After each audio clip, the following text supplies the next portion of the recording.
মাসিমণির বাড়ি নেমন্তন্ন খেতে গিয়ে দুবার কচুরি চেয়ে ফেলেছিল ছোট্ট মিনময়ী। কি যে অদ্ভুত সুন্দর একটা মশলা ছিল কচুরির পুরে। চারখানা খাবার পরেও মনে হচ্ছিল আশ মিটছে না, আরও একটা খাই। মিনময়ীর সমবয়স্ক তুতো ভাই বোনেরা দুটো কচুরি খেয়েই কেমন ক্লান্ত হয়ে পড়েছিল। সেখানে মিনময়ী পরপর 5খানা কচুরি অবলীলাক্রমে খেয়ে ফেলল। বড়রা সবাই মুখ টিপে হেসেছিল খুব। মামিমা ব্যঙ্গ করে বলেছিলেন, বাড়িতে ভালো মন্দ খেতে পায় না কি না, তাই লোকের বাড়ি এসে কচুরি পেয়ে নিজেকে আর সামলাতে পারছে না মৃন্ময়ী। নেমন্তন্নটা যেহেতু মাসিমণির বাড়িতে ছিল, তাই মাসিমণি সরাসরি না হেসে মিনময়ীর মাকে একপাশে ডেকে নিয়ে বলেছিলেন, দিদি, তুই মৃন্ময়ীকে আর কচুরি নিতে বারণ কর। সবাই কেমন হাসাহাসি করছে। আমি না হয় তোরা বাড়ি যাবার সময় তোদের সঙ্গে দুটো দিয়ে দেব। মৃন্ময়ীর কালকের জলখাবারটা হয়ে যাবে আমার পাঠানো কচুরি দিয়ে। সেদিন মাসিমণির বাড়ি থেকে মা প্রচণ্ড অপমানিত হয়ে না খেয়ে মৃন্ময়ীকে নিয়ে চলে এসেছিলেন। বাড়িতে এসে প্রচণ্ড কান্নাকাটি করেছিলেন মা বাবার কাছে। মেয়ের পিঠে 2-4 ঘা বসিয়ে কাঁদতে কাঁদতে বলেছিলেন, আমরা গরিব বলে নিজের মায়ের পেটের বোন আজ যা অপমান করলো আমায়। না হয় বোনঝি দুটো কচুরি বেশিই খেয়েছে, তাই বলে বাড়িতে নেমন্তন্ন করে ডেকে এমন অপমান করবে। কোনোদিনই যাব না আর ওদের কারো বাড়ি।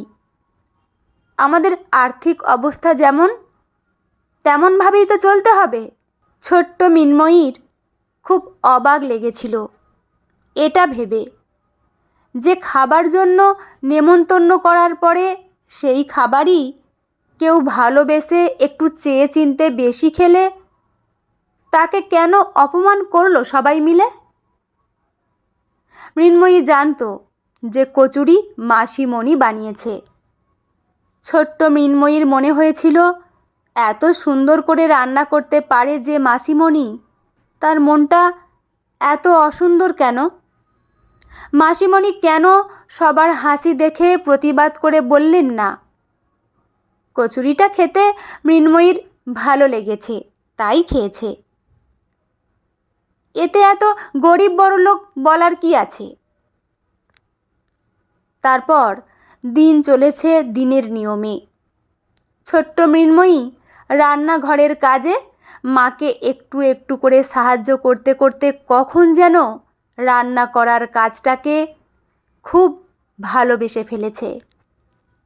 মাধ্যমিক পাশ করবার পরেই মৃন্ময়ী ঠিক করে ফেলেছিল, উচ্চ মাধ্যমিক দেবার পরে হোটেল ম্যানেজমেন্ট নিয়ে পড়াশোনা করবে ও। তারপর শেফ হবার বিশেষ প্রশিক্ষণ প্রাপ্ত হয়ে নিজের রন্ধন পটীয়সী সত্তাকে সাফল্যের দিকে এগিয়ে নিয়ে যাবে। নিম্নবিত্ত পরিবারের মৃন্ময়ী অনেক লড়াই করে জীবনের প্রচুর চড়াই উৎরাই পেরিয়ে অবশেষে ওর বহুদিন ধরে দেখে চলা শেফ হবার স্বপ্নটাকে চরিতার্থ করতে পেরেছে।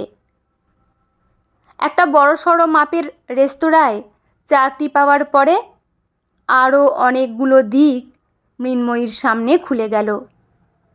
ওখানকার কাজের পরিবেশের অভিজ্ঞতা নিয়ে অনুপ্রাণিত হয়ে সর্বভারতীয় রান্না প্রতিযোগিতায় অংশগ্রহণ করবার একটা সুযোগকে খুব ভালোভাবেই কাজে লাগালো মৃন্ময়ী। সেই অভিনব রন্ধন প্রতিযোগিতায় বিশেষজ্ঞ বিচারকেরা বারবার একটা জিনিসের উপরেই জোর দিয়েছিলেন। জিনিসটা হলো রন্ধন প্রণালীর বিষয়বস্তু নির্বাচন। 3 জন বিচারক একটাই কথা বারবার বলেছিলেন যে প্রতিযোগীরা তোমরা তোমাদের সেরাটা দেওয়ার চেষ্টা করবে। মৃন্ময়ী তখন ঠিক করে নিয়েছিল যে খুব জটিল কোনো রান্না নয়, এমন কিছু রান্না করে দেখাবে ও যা খুবই পরিচিত প্রচলিত একটি পদ। কিন্তু ওর হাতের ছোঁয়ায় সেই খাবারটির স্বাদ মনে হবে অত্যন্ত অভিনব। মৃন্ময়ীর বিশ্বাস ছিল যে এভাবে রান্না করলে সেটা হবে ওর নিজস্ব স্বকীয়তার বিশেষ পরিচয় বাহক সত্তা। প্রথম দিকের রাউন্ডগুলো বেশ ভালোভাবেই উত্তীর্ণ হয়ে গেল মৃন্ময়ী। ফাইনাল রাউন্ডের বিষয়বস্তু ছিল বচপন সুহানি, বাংলায় যার মানে দাঁড়ায় সুন্দর শৈশব।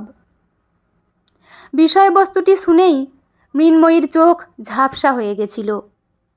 বহুদিন আগে মাসিমণির বাড়িতে দুবার কচুরি চেয়ে অপমানিত হওয়া ছোট্ট মেয়েটা বারবার মৃন্ময়ীর সামনে এসে দাঁড়িয়ে যেন বলছিল, তোমার শৈশবের সব সৌন্দর্যের মধ্যে একটা বিচ্ছিরি কাঁটা হয়ে থেকে গেছে ওই কচুরি খাওয়ার দিনটা। আজ তাহলে কচুরিই বানাও মৃন্ময়ী। তোমার কচুরি যদি সেরার শিরোপা এনে দিতে পারে তোমাকে, তাহলে এরপর থেকে জোর গলায় তুমি বলতে পারবে যে ভাগ্যিস শৈশবের ওই কচুরি খাওয়ার অপমানের দিনটা এসেছিল তোমার জীবনে। তাই তো তুমি তখন থেকে নিজেকে গুছিয়ে নেওয়ার প্রস্তুতিটা শুরু করেছিলে। তাই তো তুমি নিজেকে বারবার উজ্জীবিত করে বলতে পেরেছ তোমার বেড়ে ওঠা দিনগুলোতে যেভাবেই হোক উত্তরণের পথে এগিয়ে যেতেই হবে আমায়। পয়সার অভাব আছে বলে টাকা পয়সা রোজগারের জন্য যা হোক কিছু একটা না করে নিজের মনের ইচ্ছেকে আর স্বাধীনতাকে গুরুত্ব দিতে হবে। তবেই না সবটুকু সাফল্য আসবে নিজের মতো করে। নিজের ভালো লাগাকে সম্মান জানিয়ে অনেক ভেবে চিনতে মৃন্ময়ীর বানানো কচুরি সেরার শিরোপা জিতে নিয়েছে। অনুষ্ঠান শেষে পুরস্কার পাওয়ার পর এত কিছু থাকতে কচুরি কেন বানিয়েছেন প্রশ্নটি সাংবাদিকরা জিজ্ঞেস করায় মৃন্ময়ী চটজলদি উত্তর দিল, কচুরির সাথে আত্মসম্মান জড়িয়ে থাকার একটা অনেক পুরনো সম্পর্ক আছে আমার। এই প্রতিযোগিতায় সেই কচুরি বানাতে গিয়ে আত্মবিশ্বাসের মশলা মাখিয়ে দিয়েছিলাম পুরে।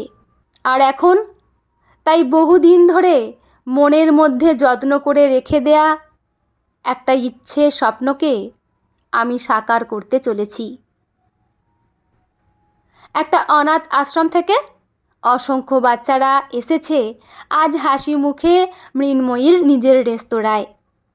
খেতাব জিতে যে অর্থমূল্য পেয়েছিল মৃন্ময়ী তা দিয়ে একটা ছোট্ট ছিমছাম জলখাবার খাওয়ার রেস্তোরাঁ খুলেছে মৃন্ময়ী। রেস্তোরাঁর নাম রেখেছে মন ভরে। আজ মৃন্ময়ীর রেস্তোরাঁর বয়স 1 মাস পূর্ণ হলো। আজ এখানে অন্য কোনো খদ্দের আসবেন না খাবার খেতে। এখানে আজ মন ভরে মৃন্ময়ীর হাতে বানানো কচুরি আর আলুর দম খাবে অনাথ আশ্রমের সমস্ত বাচ্চারা। আজ মৃন্ময়ীর মা বাবাও এসেছেন মেয়ের এই সাফল্যমণ্ডিত আনন্দটাকে উপভোগ করতে।